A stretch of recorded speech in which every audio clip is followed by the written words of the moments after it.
So when thinking about the next story that I wanted to talk about, the one that came to mind right away was the Tale of Tomaki. I've talked about the story a lot. And the reason why is because the Tale of Tomaki really pushed me further as a writer than any of my other stories. Not because it's good. In fact, if I'm being honest, the Tale of Tomaki is probably one of my weaker works. But the reason it did was because I tried a lot of different things with the Tale of Tomaki to test the waters of what I could do as a writer. And as I look back on it, I think I learned a lot more about writing and about avoiding the flaws of writing. Because I read back on it now and I see a lot of flaws. I see a lot of issues, things that I did wrong in writing the story. But because I recognize those issues, it shows how much further I've come as a writer. So, what is the Tale of Tomaki? It's a long story because it's three parts. It's 3 parts long. There are 3 parts of the story, and a 4th part that I don't think I'll ever finish because I've realized that the Tale of Tomaki in it of itself is a flawed piece of work. But I'll tell you briefly what it is. So you've got this Saiyan, yes, like from Dragon Ball Z, who has landed on Earth in an alternate reality. This is not the same world as Goku. This is not the same way. This is more like our world in a sense. Lands on Earth and is adopted by a woman by the name of Belle. She raises him as her own son. He grows up under her care. She dies protecting him from these villains who wanted to test their weapons and armor against a Saiyan. Through that, Tomaki activates his Super Saiyan strength. This is known as the Golden Warrior incident because no one is quite sure who the Golden Warrior was because Tomaki wasn't a household name. No one was sure who he was or why he did it. But because of this Golden Warrior incident, a lot of neighboring towns and cities with their own gangs or violent crime organizations took this to mean the ante had been upped. And so through that, mutants start appearing, research starts going into new kinds of weapons, robotics, stuff like that, and a huge gang war gets started. 3 years after the Golden Warrior incident, Tomaki returns from his training journey to discover that the cities are basically in pandemonium because of these huge gang wars. So he meets up with an old childhood friend of his back before he left named Victoria and her father, who is the chief of police for Shan City, where his adoptive mother was from. And he agrees to help them try to bring peace back to the cities by using his powers to put down these gang violence. And that's just part 1. In part 2, you get Tomaki pushing his relationship with Victoria to the next level, and they become girlfriend-boyfriend.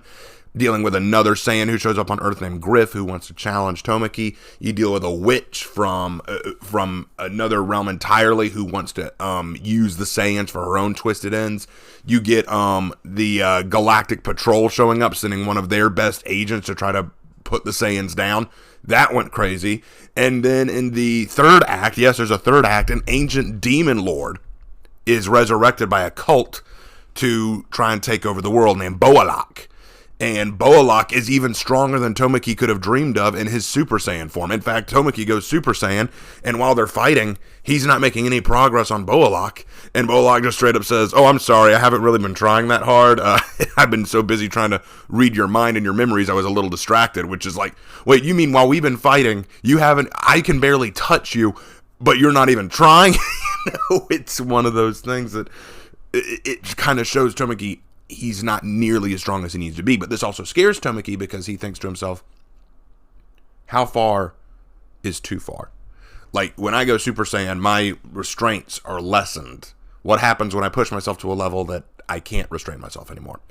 And also his love for Victoria goes to the next level. Like, he wants to spend the rest of his life with her, but he doesn't know how to say that. He's never been able to compartmentalize his romance or his romantic feelings. But then it gets even worse when Boalak tries to use that against Tomaki.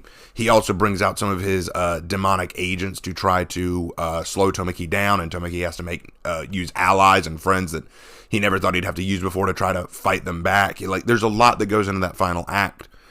In the 4th part that I was going to make, I was in the process of it. Tomaki and Victoria finally have a child together, the baby.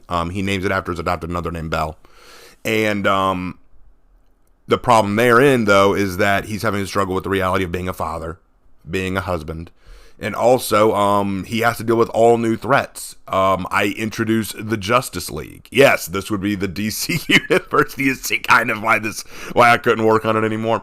And Tomaki gets into a fight with Superman. Yeah, that happens. And he also fights Amazo at one point. In a later part of that, he ends up fighting a person he accidentally hurt earlier on in his life who once respected him, now hates him. And then finally it all comes to the conclusion of an ancient pagan god showing up wanting to kill Tomaki. See how I kind of went off the rails a little bit? There were lots of problems with the Tale of Tomaki.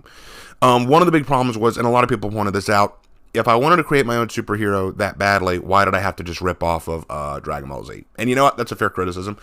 I could have been more creative and come up with something myself. So there is that. The other facet is, I think I tried to play with too much at one point. Adding Saiyans enough was one crazy thing, but then adding mutants like it was the X-Men, adding androids, adding robots, adding the Justice League, adding demons.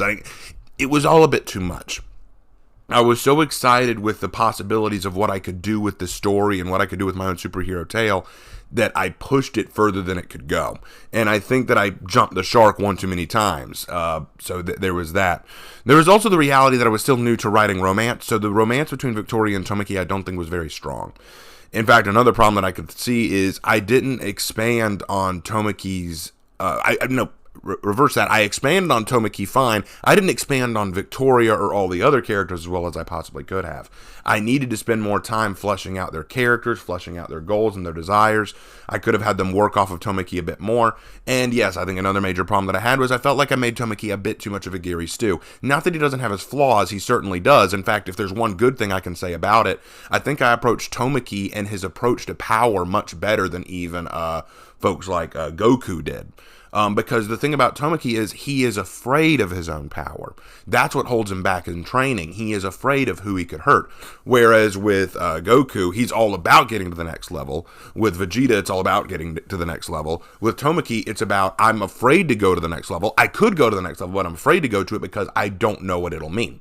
And Victoria became like an anchor to him. His desire for her, his love for her trust in him kept him grounded. So when there's a moment where, I think it was in Act 2, where one of the folks who attacks Tomaki accidentally hurts her in the attack, he goes ballistic and actually ends up killing for the first time. And that was a big moment for Tomaki, realizing that he had the capability and capacity to kill, and he didn't want to do that anymore. So I think I handled that well. The problem, what I think I didn't handle well, was his growth. And I really needed to explore how he grew as a character, not just as a warrior, but as a character. There is a difference. And I feel like I could have done that a lot better. But I think the biggest problems that I had with Tomaki was just knowing where to draw the line in terms of what could be possible. The problem is when you add something like a Saiyan, whose power level is practically infinite, where do you draw that line? Where do things finally stop? Tomaki even asked the question in part 4 when I was writing it, saying, what happens when I fight a villain that pushes me beyond what I'm capable of, and so I have to go beyond that, and then there's no coming back from that? You know, how can I be a husband and father who protects and cares and nurtures and builds when I become something that knows only how to fight and destroy? It's one of the big questions that he has to ask himself. And I feel like if I'd grown Tomaki's character a bit more and grown his relationships a bit more, that would have been a fun way to take it. But again, I think it also would have been good if I didn't make it a Saiyan, which is probably my biggest disappointment. But at the time, I really liked the concept of Saiyans and kind of wanted to make my own character, and so I restricted myself, which was probably my biggest mistake. Now, does this mean I don't like the Tale of Tomaki? Not at all. I love the story. There's a lot of stuff that I took inspiration from.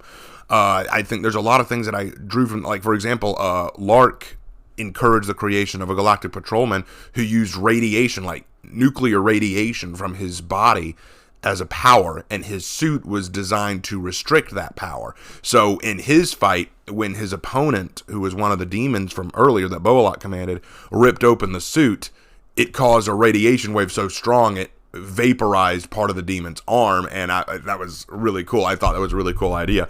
I think I had so much fun designing these different characters, I didn't spend enough time exploring those different characters, if that makes sense.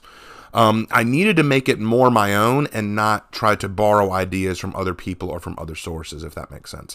But I still love it because it is a large part of my writing career. There's a lot that I've enjoyed about making Tomaki and making him in his own thing, so I don't regret writing it, not at all. I just think it could have been better, and I look back on it as an experience in my writing that I definitely could have improved on, but it was still enjoyable. If you want to read the Tale of Tomaki, I'll leave a link to the story in the description.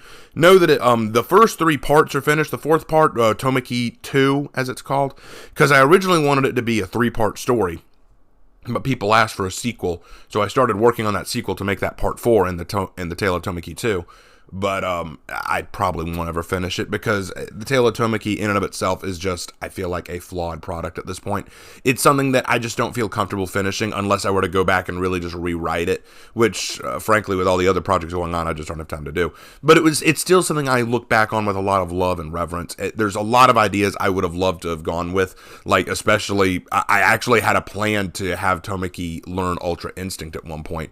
But, again, as you can probably tell, pushing the ante too far. It's like, how far is too far? And it really is a wish fulfillment kind of thing, but I had fun with it, and that's what really matters. Again, if you want to read the story for yourself, check it out in the description below.